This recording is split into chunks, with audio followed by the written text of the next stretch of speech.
Seconds Out, Ayman Khan here with Ben Shalom as we fast approach Super Sunday. Ben, talk me through the card.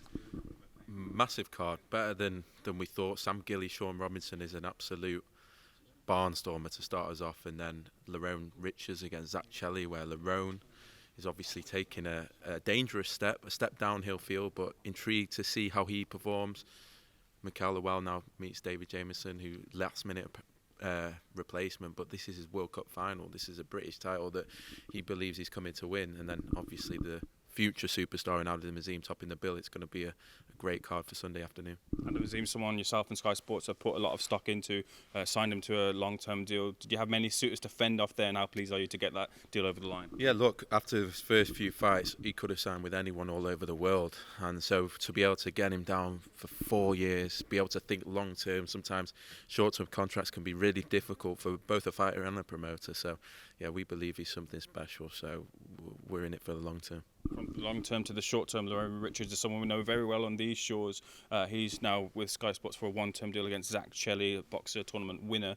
How likely is Lerone to maybe jump on board with the platform after you've cast your eye over him this Sunday?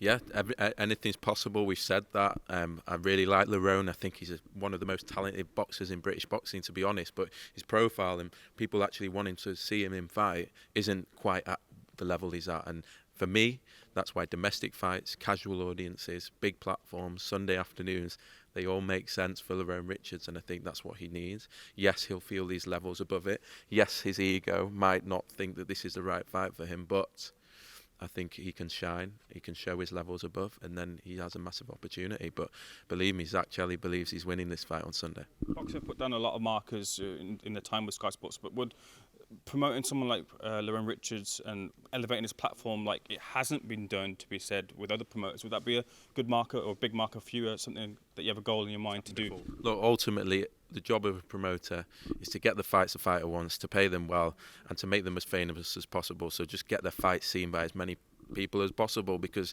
ultimately that's how they're going to develop, that's how they're going to earn the money, and I think every promoter wants to do that. We've tried our best, and we've seen Savannah Marshall in 3 fights go to a household name. I believe Lerone Richards needs something like that, but we wanted to do a 1-fight deal. We wanted to see him fight. He's been inactive for a long time, and he'll feel, as I say, that this is a level below, but ultimately we'll discuss after. And I want the best for Lerone. He's a great guy, very, very talented fighter, and deserves everything that his talent can get him. Moving away from this card, December 17th, another boxer card. Chris Smith returns against Josai. Could it have been Riakporhe at all, Ben? It could have been, and we were discussing it, but look, we've got big plans for Billy Smith. He's the numbers he does in Bournemouth, we saw against Chamberlain. We're going back there for December. He wants to fight at the stadium next May, and that's the plan for a world title. And he's got to fight world level opposition. He's fought Tommy McCarthy and Isaac Chamberlain at domestic level. This guy's top 15 in the world. I think it gives him that experience, and goes back to Bournemouth one last time before a big test in May, hopefully outdoor at that stadium. Whispers that Riakporhe will be stepping in with Glowacki. Is that those whispers true? Look, it's a fight that I think's right for Richard. Obviously, that's where Lawrence earned his world title, and they seem to be on a collision course. And Richard's improved so much in the past year. I think he's an absolute force in that cruiserweight division.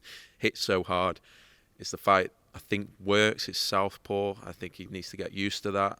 And hopefully can announce that soon. Also come out strong for the next year with the pay-per-view of Chris Eubank Jr. versus Liam Smith. Pleased to get this one over the line. Yeah, it's been a long journey to get it over the line. It's a fight that Liam Smith wanted from the start, so just delighted to be able to deliver that for him. It's something that he wants, and he believes that this is the biggest fight and the best fight, and the one that he's very, very, very confident for.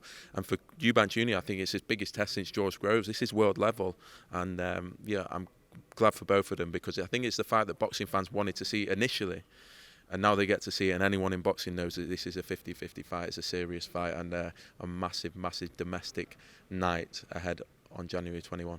Whenever any fight is put on pay-per-view, it'll obviously be scrutinised. What was the decision-making process for it to go onto pay-per-view, and what will the price point be, Ben? There's no choice when it's a fight that big and the fighters are being paid like that. We've tried so much to invest in the sport. Shields Marshall, Taylor-Catterall, Eubank Williams even, all massive fight nights. We've done more shows in Britain than any other TV promoter, and we are trying, and we know the amount of pay-per-views going on at the moment. But for me, 50-50, two of the biggest names in British boxing, head-to-head, Manchester Arena, they demand big purses, and the only way that we can put it on is pay-per-view, be £20. And yeah, I think it's a monster, and I think any British boxing fan, as I say, has been waiting for this fight, and I think it could go either way. Final things to whiz through. Tasha Jonas has got a lot of options on the table. Terry Harper seems a possible one. Clarissa Shields seems a possible one. There's been an offer gone in for Terry Harper, but Ben, as it stands, what seems the most viable option for your eyes and Tasha Jonas's eyes? I don't know, because she doesn't want to fight till March. She's only fought 2 weeks ago. She's fought 3 times for 3 world titles this year. She's not in a rush to make a decision. She's the boss. We follow her lead, and that's that. Taylor-Catterall, we're waiting for an announcement on that. Before we get to talking about that, I just want to know, you and Adam Smith were working on presenting something to the board. I wonder what the latest was with that, and if you got any feedback from the board after the fallout from the first one, Ben. We're hoping Taylor-Catterall 2 will be the first fight where we introduce something.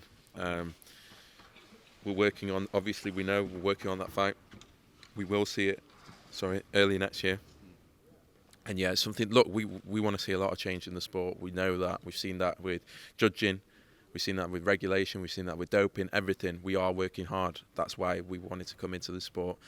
We think we've proven a lot in terms of the shows and the signings, and think next year is going to be even bigger year for us, and something Sky are committed to as well. And yeah, I'm hoping Taylor-Catterall 2 could be a fitting way to see something different. And you piqued my interest there. You said that something is. Can you let us in on what facet of boxing that is in terms of the improvements you want to see? I think I think for the big fights, a lot of people want to see a different way of judging a fight, or maybe more judges, or maybe judges in the trucks. Or we're seeing it everywhere in every other sport. They're doing everything they can to get big decisions right, and there's no sport where winning and losing matters more than boxing.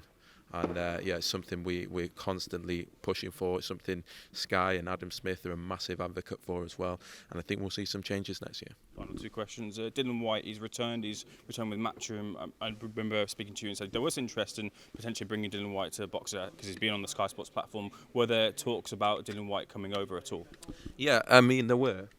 Ultimately, you know, Dylan, at this stage in his career, he wants to earn the most money he possibly can. And you know, for us to afford that, it would only be on box office, if we're completely honest. And so it would only be box office fights that we can really, really get involved in. Massive fan of Dillian White. Good to see him back. And who knows what happens going forward. One thing from me, we're missing your compadre Adam Smith. Wally Downs said that Sky made a statement that he's unwell and looking to come back in the next year. What do you know of the situation? That's it, he's unwell. I've seen a lot of rumours going around, but he'll be back next year. Obviously missing him. He's done a lot for British boxing, I think, over the past 15 years, and 30 years, sorry.